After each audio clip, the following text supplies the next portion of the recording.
Hi, this is LaJune with LaJune Singleton LLC, Fitness, Health, Nutrition, and Wellness Podcast. This is season 4. I am so excited to welcome over 20 years of hospitality industry. She also is a restaurateur, an author, a speaker, and a coach, Roberta Lowe. Thank you for joining me, Roberta. Thank you for having me, LaJune. Can you give a background on yourself? Yeah, so as you mentioned, I actually have experience in the hospitality industry for over 20 years. I actually, 15 of those years, I have been an executive chef. I own my own vegan restaurant here in Baltimore, Maryland. I help people in different ways to really help them grow with personal development and also with healthy eating habits. So I do a few different things. I'm an author of a book, Almost Plant-Based, that actually helps specifically those individuals who's looking to transition over to plant-based and actually sustain themselves on that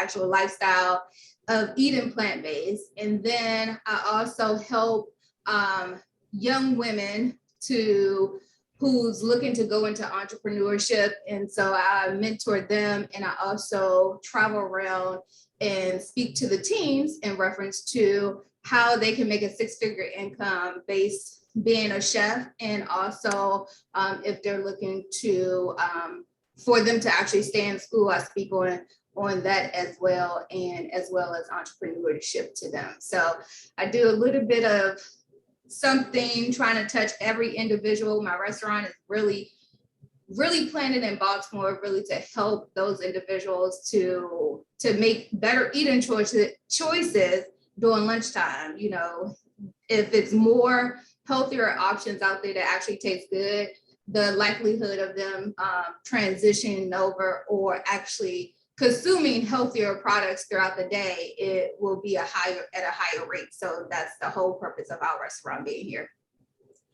And that is definitely a great thing, because in Baltimore, you know, the area is known for poverty.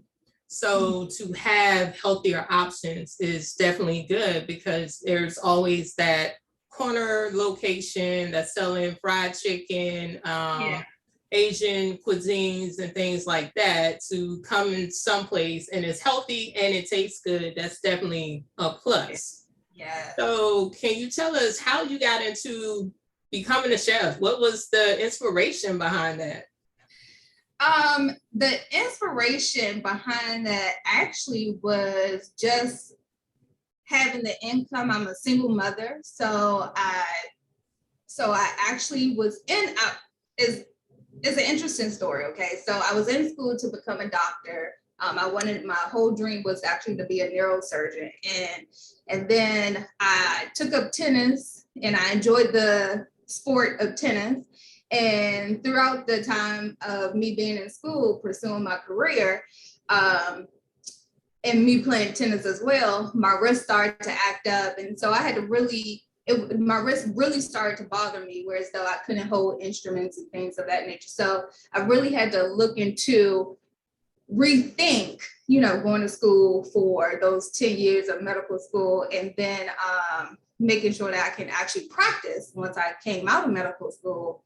And so, as I'm on a college campus, sitting in my car, I'm thinking about how I'm about to do this. Am I about to continue to pursue that career, or is there something else that I need to start looking into? So I actually came across a few individuals that were in their chef uniform, and that actually sparked my interest. And then I found out they were in culinary, and so I changed my career path, and as well as my schooling degree to being culinary. And so that's kind of how I fell into getting my degree of that. But actually being a restaurant owner, being in a vegan space, I actually started back when I was 8 years old, and I always wanted to actually be someone that had made vegetables taste good for people to actually sustain themselves on. So that was a whole focus, that was the whole idea behind that, and that stemmed from me being 8 years old. Okay. And that is quite interesting. So what was it about vegetables that you just cling to and said, okay, I want to make this beautiful. I want to make this taste good. I've seen some of your Instagram and LinkedIn and Facebook of some of your cuisines that you've made, and it looks so good. And the colors that you add into it. And that's one thing I know personally for myself. I am not a person that likes to add different colors. I'm basic. I'm just like, okay, it's good. I'm gonna eat it. So what is it about that that just was like at the age of 8 that sparked you? Yeah, so actually in my household, my parents were of practice of religion, where so they were heavy on actually what they call a health message. And that's just pretty much making sure that you're at your best in terms of physical health. They also a little bit of mental health, but mainly physical. And how they tackled it was to say that you're supposed to eat certain products, or they pushed vegetables, saying that was the best way for, you to actually eat, back in Adam and Eve days and things of that nature. So that message has always been something that was implemented into my soul. But as I was sitting at the table at 8 years old, and back in those times, and also I had brothers and sisters, so it was like 7 of us. So our parents will actually buy vegetables out of a can. And that's what we were actually eating. And I said, well, these are nasty. And, as an 8-year-old, I'm like, this is nasty. And so many of our experiences with vegetables have been something that has not been, advertising, hasn't been satisfying to the taste buds. And so therefore, a lot of us, even in adulthood, don't eat vegetables, So to this day, my brother doesn't eat vegetables. So,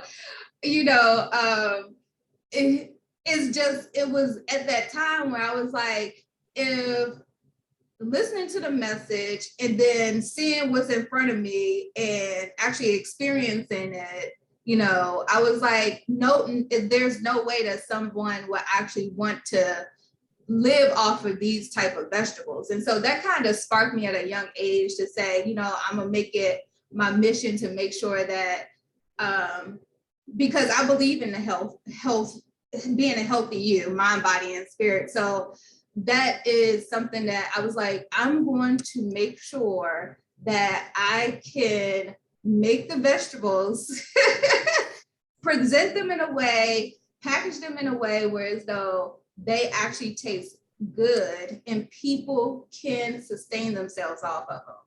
They're not looking to, when they eat the vegetables or when they want to go plant-based, they're not looking for those meats or animal products that they have been, indulging in. But more so they will prefer to get some cauliflower or some broccoli or some potatoes or something of that nature that actually put nutrients back into their body rather than, take it out. So that always been something that I had in the back of my mind when I was younger. So that's been my mission. That's what I'm on the mission to do. And I'm just trying to make sure that it is, again, packaged in a way that people actually want to taste it, want to actually live off of it. And when it tastes good, you get a new perspective. You're like, oh yeah, okay, now these benefits. Now that's when you start thinking about the benefits of it. If it tastes nasty, you can care less about the benefits.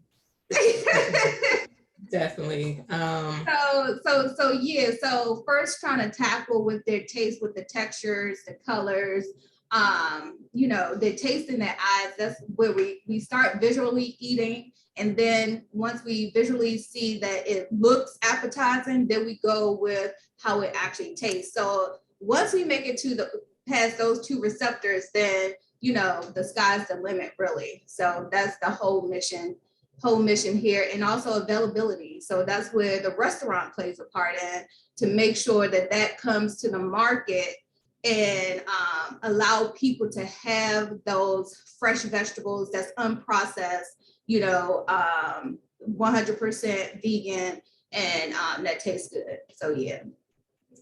Have you always been vegan from childhood to adulthood, or is that something that you reincorporated into your life?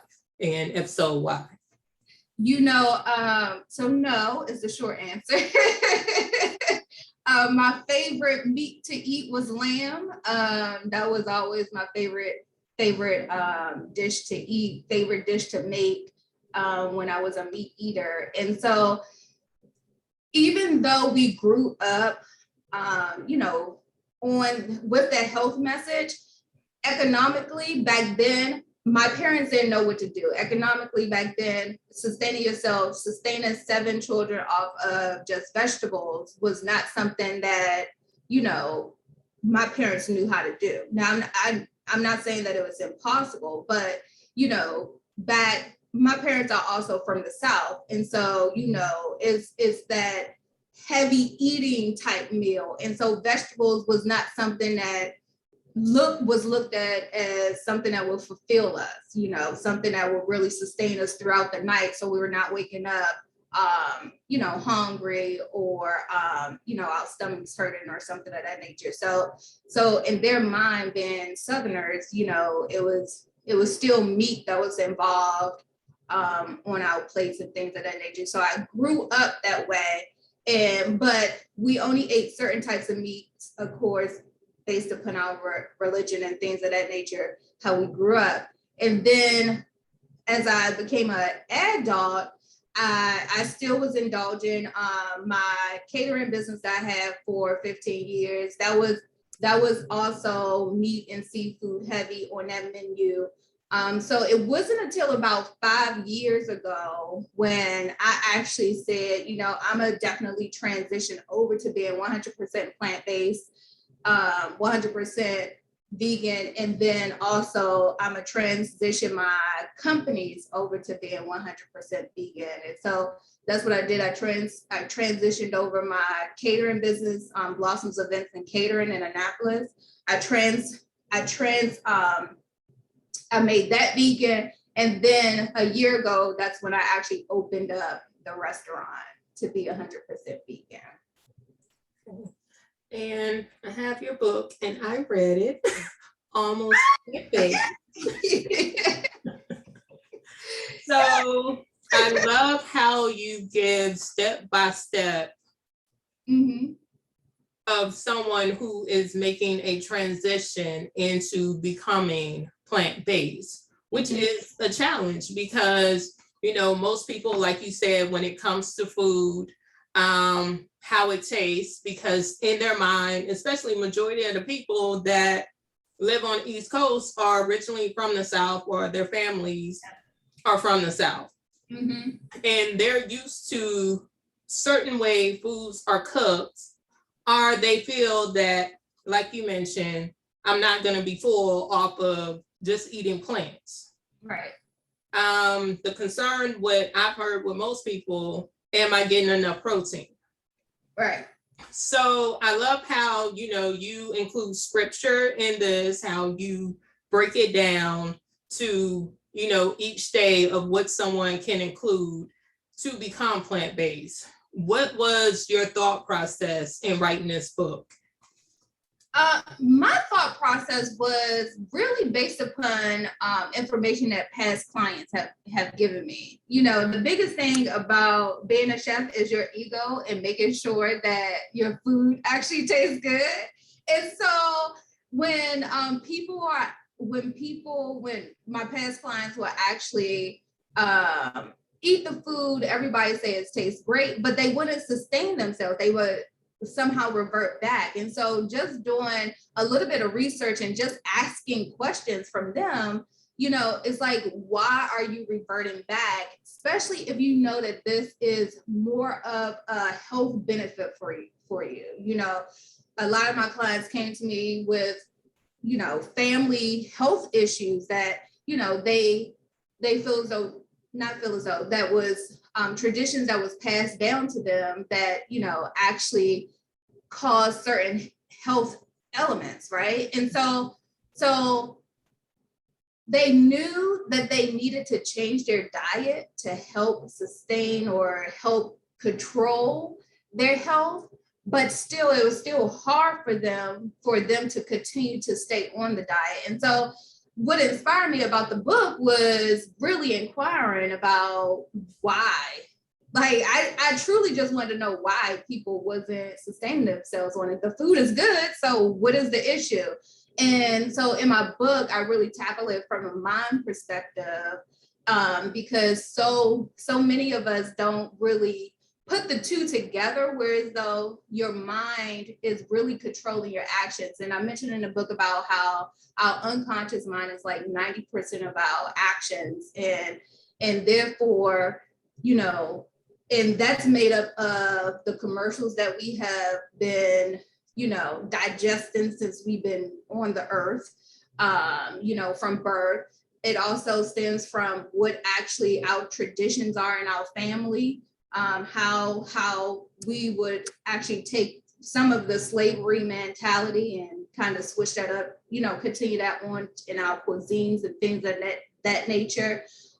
It also stems from really us just actually, words that was said to us in reference to what we need to be eating, what we should be eating, what actually tastes great. And these things might not be actually taste great, or may not actually, they're not healthy for us. But since our parents told us so, or since our parents said this, or our aunties or our uncles said that this is how we should cook it, this is how we should do it, that also plays a role in, that's all that data is stored in our unconscious. And so therefore our meal choices is coming from that data that's there. And so I just really go into a little more detail of where it stems from, tackling where it stems from, and then giving practical steps in how to get past those roadblocks, how to get past that data that we already have stored in our mind in reference to food. And so that we can move into the point where as though we're eating healthy, making healthier eating choices to really help sustain our body and nourish our body and make our body thrive. So, and eliminate diseases from our body. So, yeah. Okay. And I know you have sons. How is that something that when your sons were little, that you started them off on plant-based, or can you kind of give that for parents who are trying to incorporate that with their kids, and their kids like, no, I don't want that? So this is what I would actually say. I did not teach my children or force them to eat plant-based when they were younger, because one, I didn't even eat plant-based when they were younger. We ate whatever I made. And so therefore, when it came to their diet now, they're adults now, so they make their own food choices. But they'll eat the plant-based because I make it, and they're boys, and so they're like, "Ma, we're coming over. What you cooking for dinner?" Like, that's their main concern. They don't care if it's plant-based or not. They're just going to eat whatever. They're going to consume whatever I make. And so so now they see the health benefits, but I treat them as any other adult. I'll tell them, I'll give them the information, I let them see the results, things of that nature. And then they have to make the choices for themselves. I can't really live through them. I can't sit up here and say that force them to eat something or force them to do something, whereas though they're not mentally ready, because that goes back to the whole mental space. When you're forcing someone to do something, that's still not going to be a good outcome. No matter how healthy you're eating, your body isn't going to digest the nutrients properly because now it's stressed out. Everything isn't working properly. Your digestive system isn't working properly. And so therefore it's not breaking down the nutrients how it should be broken down because your body is all seized up. So I think that's very important. For me to make sure that I always convey to people that, you have to do what's best for you. I can show you the data. I can show you scientific research about it. I can show you tons of testimonies about it. I can show you my book about it, but it's ultimately up to you to make that ultimate decision and say that that works best for you. So, yeah. Okay. And I'm sure a lot of people like to know, how do you stay on course with plant-based? How do you stay focused? Because like you mentioned, people start and then they revert back to their previous habit. So what mindset or what conversations do you have with yourself to say, you know what, I'm not going back to this? Yeah. I tackle it especially a lot because I work with a lot of entrepreneurs. So it's a little bit easier to get them to understand because I tell them, whereas though, one, you didn't get here overnight, so the change is not going to happen overnight. And two, you have to be absolute in your decision. No matter what, if you fall off the horse, you get back on the horse. If you fall off, you get back on. If you slip, you get back on. Those things do actually happen, but you don't stop at the slipping part. If you're an entrepreneur and you have this great idea, you're moving forward, and you don't stop when somebody writes you a bad review or when somebody sit up here and try to tear down your company or your personality or things of that nature. That you have a good product. That this product works. That you're absolute in what you're delivering to the market. And so that's the same mentality that you want to take on when you're transitioning over, being absolute. Whereas though knowing that this lifestyle, this eating style will actually allow you the freedom to think clearer, the freedom to have better energy, the freedom to actually really take on the task and not be drained and tired, the freedom to really eliminate the disease out of your body. And so, when you're absolute in that, then you just keep on pushing through. And so that's what I start off telling them. And then I let them know that your body changes. We are never, ever the same. I will never, ever be the same as I am right here in this moment. Our body changes, our biochemistry, our skin cells, everything is changing at each moment. And so you would never be that same person. And so therefore your taste buds change, your mind change, all of these things you have to really allow to take its course to get you to where you are, and just know that it is sustainable. Once you have that resolution, once you understand that it's sustainable, and once you understand that this is the choice that you're making and you will forever be with this choice, then that's when it starts to become more natural. I'm not going to say it's easy and I'm not going to say it's hard because that's irrelevant. Easy and hard is irrelevant in this. It's about discipline and moving forward and continue to keep on walking forward. So, yeah. Okay. And can you kind of explain to people who may not know what are the nutrient bases that they can find in a plant-based diet? Because, like I mentioned earlier, people feel that they're not getting enough protein, enough nutrients and things like that with eliminating meat. Yeah. And so really what you get your omegas, you get your micronutrients, you get your proteins. It's protein in pretty much all vegetables. and really it's just all about you, your zinc, your magnesium. So it's all types of different, every component that you would actually need to sustain your life, and also for pregnant women when they actually are looking to get pregnant. You can still be plant-based and get all of the nutrients you really, really need from being a plant-based eater, for yourself and for your child that you're carrying. And so I think the misconception is really put upon us based upon, once again, those commercials, based upon,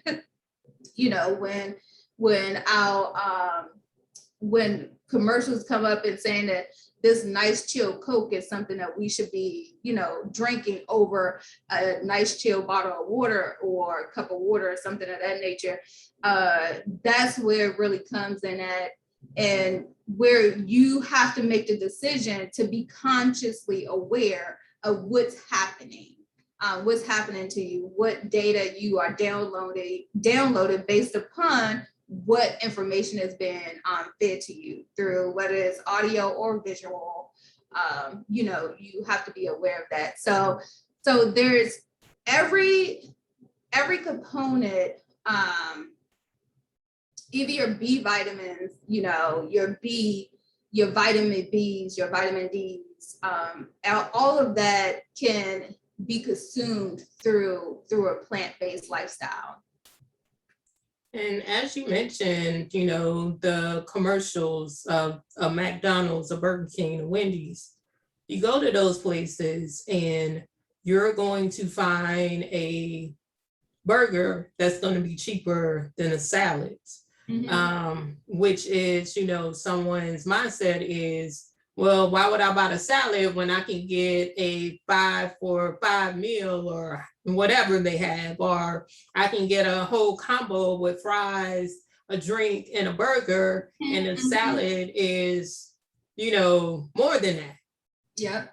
So, and also going to the grocery store, plant-based is higher, organic is higher, gluten-free is higher compared to all the other stuff. So people start looking at their corns and they like, well, I'm not buying that because it costs too much. Yeah. They don't look at the health aspect of, it costs more, which I think is crazy, but it helps with heart disease, chronic illnesses, so many things that it can help prevent, but we're always looking at the financial aspect. So what do you tell, people that come into your restaurant? I'm pretty sure you get people in there and they're like complaining about the prices or something. Well, yes, I do get people that do want to, that's worried about the prices. Absolutely. And that does stem from the commercials that goes on. That does stem from how they're marketing in the grocery store. So I'm glad that you actually mentioned this question, because it actually shows how they're playing, how they're getting into your mind as well. So just think about, yes, McDonald's is cheaper. Those burger places are cheaper. You can get a bag of Cheetos for dang near nothing, but a bag of apples costs you like $7 or something, right? And so you really have to look at it I think when people start to really see it for what it is, and that's when they'll understand why it's cheaper. Because guess what? It's cheaper because you're not paying here. You're not paying on the front end, you're paying on the back end. You're paying on the end where though you get those diabetes, the hypertension, the ADHD, you see dialysis centers popping up all over the place. Okay. So that's when you're paying. And now that's at a higher cost than you pay at the front end for that salad, or say in my restaurant for a teriyaki grain bowl or something of that nature. That's where, and when people understand that, that's when they'll start making better choices. They'll start making the choices for them to actually pay on the front end, whereas though they'll have a better lifespan, a better health span, whereas though they're not paying $2,000 some dollars to go to dialysis every week, or to go to the doctors. They don't know what's actually wrong with them. So I think that's where the misconception and the misleading from the larger companies are coming in at. But it has been that way in our society for a very long time. But now that COVID has hit, a lot of people are becoming a little bit more conscious, a little bit more aware, and which is a good. It's good for our society because we're starting to take control over our own health, and that's really where it is. It's really, really taking control of your own health and understanding that for me to either, if I had veg box beside McDonald's, which one would I choose? Am I going to choose the healthier menu, or would I go with the McDonald's menu that pretty much only sustain you for a few hours, because of the products that they actually are serving. It's not a 6 hour or so long sustainability off of that particular meal, as if you are eating a whole fresh plant. So I think people really have to understand that either way, you're paying a higher cost. Either you're going to pay it up front or you're going to pay it on the back end. And that's definitely true, because eating at fast food restaurants, it makes you so tired after you have it where you feel like you need a nap or you're going to sleep for the whole day. Yeah. Opposed to eating something healthier, you have more energy to sustain you throughout the day. So that's so true. So saturated fats are those saturated fats will get you every single time. Those high carbs will get you every time because it'll spike you and then you'll hit a crash. And that's not sustainable. That's even damaging for your body. You want to go up in slow spikes. Slow increments. You don't want to spike all the way up and then crash all the way down. So, it's just, that alone is damaging. So once again, either you're going to pay for the healthier salad that's going to really sustain you, or the healthier meals. Because at VegBox, I made sure that we did not only have salads. Okay. We as vegans, we do eat hot food as well. And we like a good fulfilling meal. And so, you can actually do that as a vegan as well. So just making sure that you have that, have those complex carbohydrates and things of that nature, and eliminate all that the fats out of it, then you'll be able to really help with maintaining your pressure, your blood pressure, your different elements in your body as well. So yeah, as well as your weight, because food is supposed to provide nutrients, not to provide you to go somewhere and nod off or go to sleep today. So definitely. So what advice would you give other chef entrepreneurs out there that want to get started? Get started with entrepreneurship? As a chef, yes. Oh, as a chef, and pertaining strictly to chef. Yes. And also as an entrepreneur. Okay. So I'll do two. One, because this industry has really provided me with the skills and the financials to really make sure I've made a name for myself. So as a chef in the career, you just have to continue to work hard and continue to, be smart about it.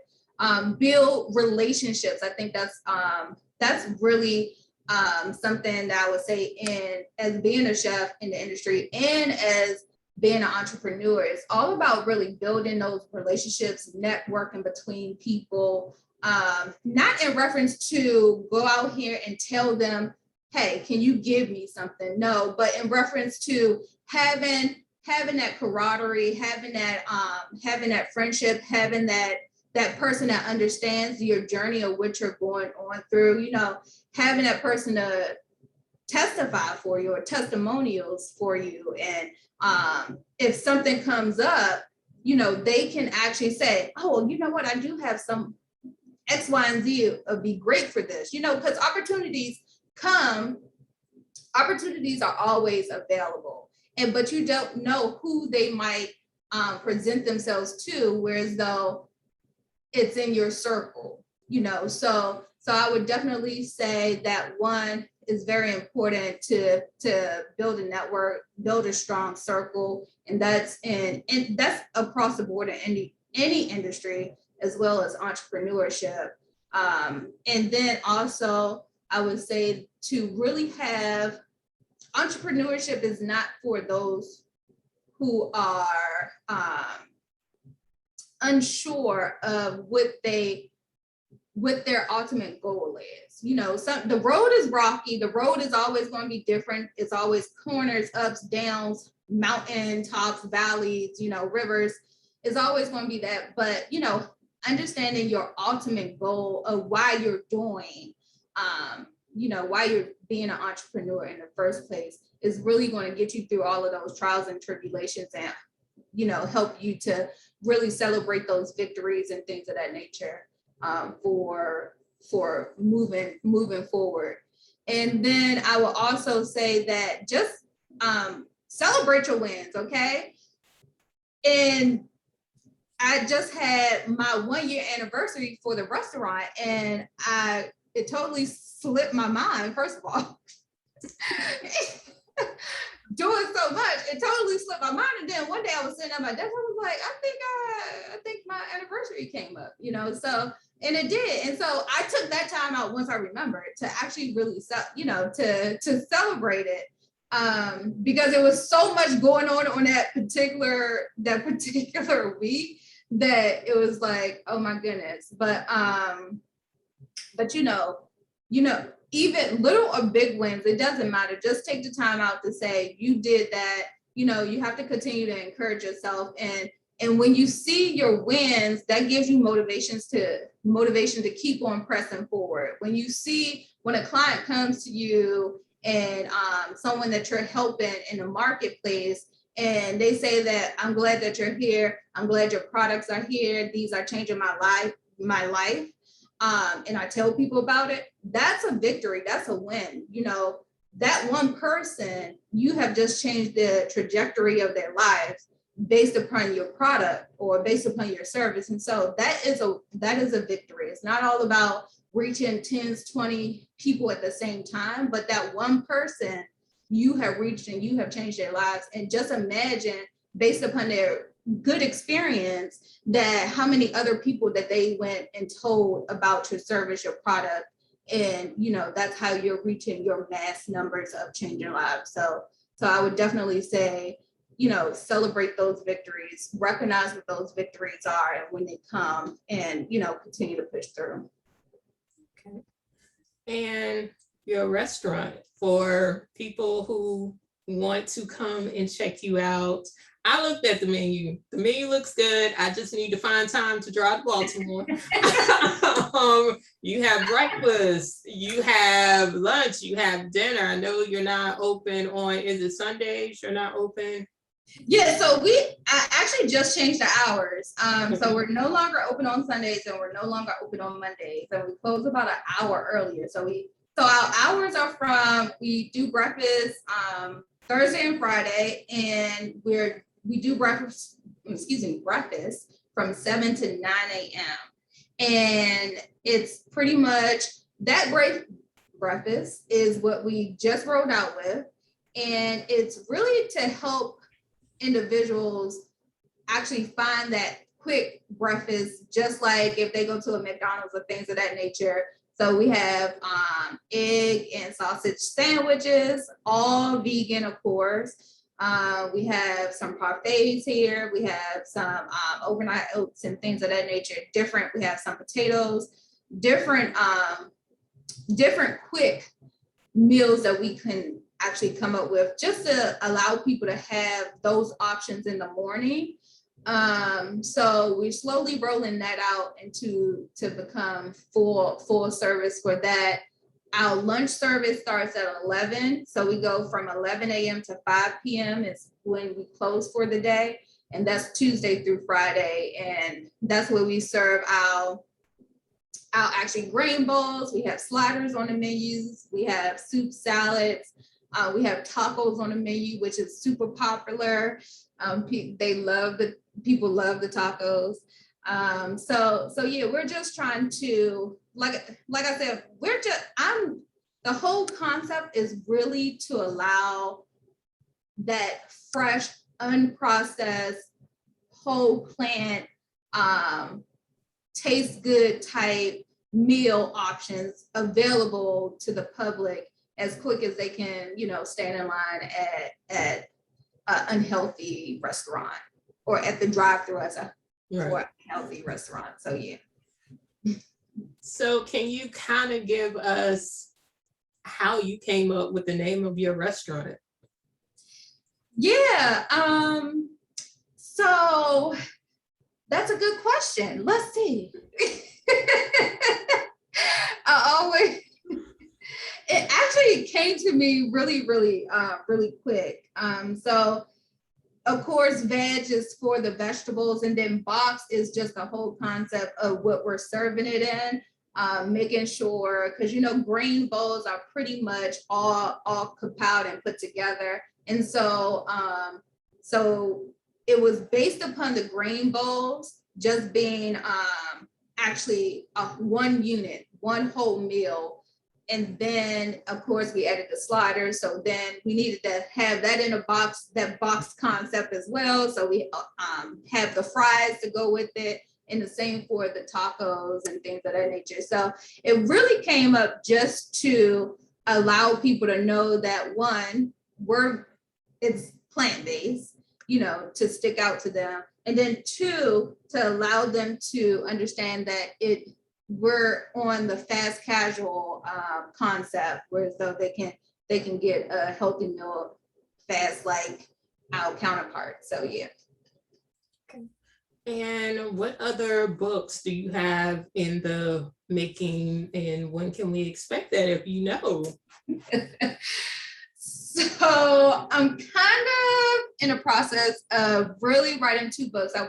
I'm writing a book based upon entrepreneurship, and then also another book based upon moving in a more stepped out, like 30-day plan for transitioning over to health, a healthy eating lifestyle. So giving them a little bit more, so it'll be more recipes, a little bit more information in there for individuals to kind of move past the roadblocks again to really help and sustain themselves. So that's what I'm working on right now. Okay. And definitely looking forward to that, because I did definitely like your book that she personally autographed for me. So definitely. So I know you are a speaker as well. Any speaking projects upcoming for you? I actually just booking a lot of podcasts for right now. Of course, the schools are a little bit more hesitant, with COVID going on. So we it's not impossible, but we're definitely moving towards getting into the schools, and also reaching out to different communities in terms of speaking with, the ladies in the different communities, especially poverty-stricken communities, because, a lot of us, being a person or being an individual that actually lived off of, government assistance for a while, but I wanted to make that change. I just wanted to, go back into the community and help other young women, to help them to know what it takes to really be successful in terms of really helping with their ecosystem in their homes for entrepreneurship. So yeah. Okay. And can you tell everyone where they can find your book, Almost Plant-Based, and as well as your restaurant, the address and hours again. Yeah, so you can first go to robertalowe.com. That's where you can connect with me. You can join the Facebook group that I have. You can actually visit my restaurant there as well. You can purchase my book there. You get in any one of my online programs, or you can definitely contact me in reference to speaking engagements or any of those, getting on your podcast or coming out to teach or talk with your teams. So it'll be Roberta A. Lowe, that's RobertaALowe.com. And that's where you can connect. All that one hub will connect you everywhere. The name of the restaurant is Veg Box, and that's in Baltimore, Maryland at 311 Frankel Street. You can definitely Google us, and we are on Yelp, and we are also, our social media handles are Veg Box MD. That's on all of our platforms. So you can follow us on Instagram, Facebook, Twitter, all of the programs there. Okay. So thank you so much for being a part of this, because, you know, I have people asking questions all the time about plant-based. I'm not 100% plant-based yet, but I do eat a lot of plant-based type foods. So definitely thank you for coming on, educating and providing information that, you know, people ask all the time. Okay, what nutrients does plant-based provide? What does, you know, if I let go of meat, how does that sustain me? Those questions. So thank you for bringing light to that. And I'm looking forward to having you on. I haven't scheduled it yet, to have you as a chef on one of my next events coming soon. Okay. So yeah, because her food looks delicious. Please go to her website and see her menu and the food. It looks so good. So I'm coming to Baltimore soon. I don't know when, but I'm coming. I'm just gonna surprise you. I'm coming. All right. Thank you again, Roberta. And again, you can find her at robertaalowe.com. Yes. So go check her out. So next time, please incorporate health, incorporate eating something healthy at least once in a day or every day to slowly incorporate that into your life, because your health matters. Think about how much people spend on medicine, hospitalization, and right now we're in COVID and it's getting really serious. So you want to keep your immune system up. So please incorporate some healthier things into your diet. All right, so next time, this is LaJune Singleton. See you soon, guys. Bye.